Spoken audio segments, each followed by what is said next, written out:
Hey there, YouTubers and collectors. This is Salvador Los Angeles with my review of the 18-inch Iron Man Mark 43 figure from the motion picture Avengers Age of Ultron. Here in the NECA packaging, let's see some movie magic. Bam! For you mint on card collectors, I don't blame you at all. This is fantastic packaging. One thing I love is the coloring. That's one thing I love about the Mark 43 is the styling and the blend of the coloring. So I'm an even bigger fan of the Mark 43 than the Mark 7. Back says Marvel Avengers Age of Ultron, and the eccentric billionaire inventor Tony Stark has been busy since his last repulsor-powered outing, converting his previous digs in central Manhattan to the state-of-the-art Avengers Tower, as well as designing high-tech upgrades for his various allies.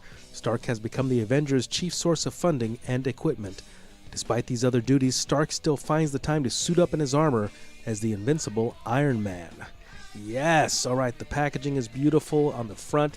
Has some computer design there in the front for you mint on card collectors. Again, I don't blame you. Magic! Bam! I wanted to showcase the styling of this figure. I hope first and foremost that the video camera can do this figure justice. It is a beautiful figure, very well made. This is one of those figures that you can just stop collecting after this thing. You can say, just call it a day after this. Here is the Mark 43 on the right next to the Mark 7 on the left, also by NECA. Just wanted to do sort of a side-by-side comparison just to see how they measure up. I would definitely tell you this. I loved the Mark 7 when I first got it. In fact, I did a video on it. I'll have a link to that. But now that I have this Mark 43, holy cow, I could probably auction off my Mark 7 and be okay with it. I love this Mark 43 so much. The coloring is so great. He stands on his own. Now, both of these, I would recommend a stand for both of them. But I'll tell you, the Mark 43 does stand better than the Mark 7 if I had to compare the two. He comes with these open hands that do light up. When you plug them in, they do light up. These fists do not light up, so you'll have to just be satisfied with the white palms there. One thing I wanted to highlight were the shoulders.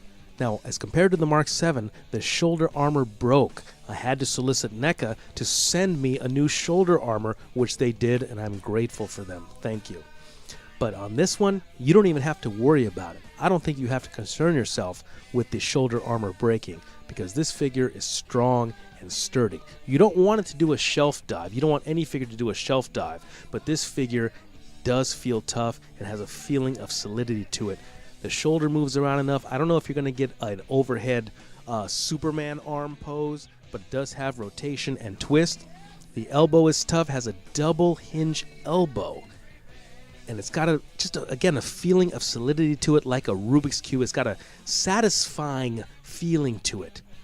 The wrist, you can move about, you flip the switch, the palm's going to light up, and there we are with the palm, bam. But what happens is the wrist armor flies off very easily. Luckily, it attaches really easily as well, and then you can flip it up in a hinge, and it goes up and down, which is very cool.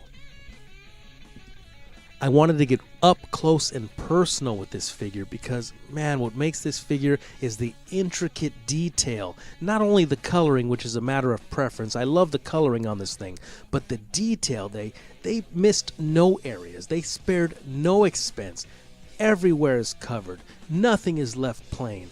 I'm so proud of NECA and happy to collect this figure. Look at those back flaps. I think we already saw them as compared to the Mark 7. I wanted to get everywhere, underneath from a lower view. I wanted to show you that they missed no areas. They did such a great job with this figure. This is a game changer. You can quit collecting after this figure if you wanted to. I really believe that. It's got the ab movement. It's got the waist twist. The hip articulation is similar to the shoulder movement where you have rotation. And then you can also go outward. We're going to see how wide we can go. And we can twist as well. So it's got a lot of good hip movement similar to the shoulder movement. Again, a sturdy feel to it. Now here's Iron Man in the splits. Again, you probably wouldn't have him in a position like this, but hey, you can go that wide if you want to. The knee is sort of on a ratchet joint. It's a double joint ratchet. It's got a real strong and sturdy feeling to it. I think a little bit plain when you bend it there in the front, a little bit plain, but otherwise a real strength to it, a real feeling of solidity to it. You don't feel like you're going to break it. I love that feeling when you can just ratchet down on a joint and you don't feel like you're going to hurt it. Very satisfying. And then when you're done, pop them back into their original position. Very seamless looking. A beautiful look. The ankle has flaps in the front and in the back. You can move the foot about. You can go up and down. You can go side to side. A little bit of ankle rocker and sort of an athletic shoe appearance on the feet. He's got a switch in the back. He's got a switch behind the head. What we're going to do is we're going to see Iron Man Mark 43 by NECA, 18-inch figure in all of his glory, from daytime Iron Man to nighttime. Get ready. This is what it's all about. Bam! This has been Salvador Los Angeles, and I thank you for watching this video. Please subscribe. See you next time.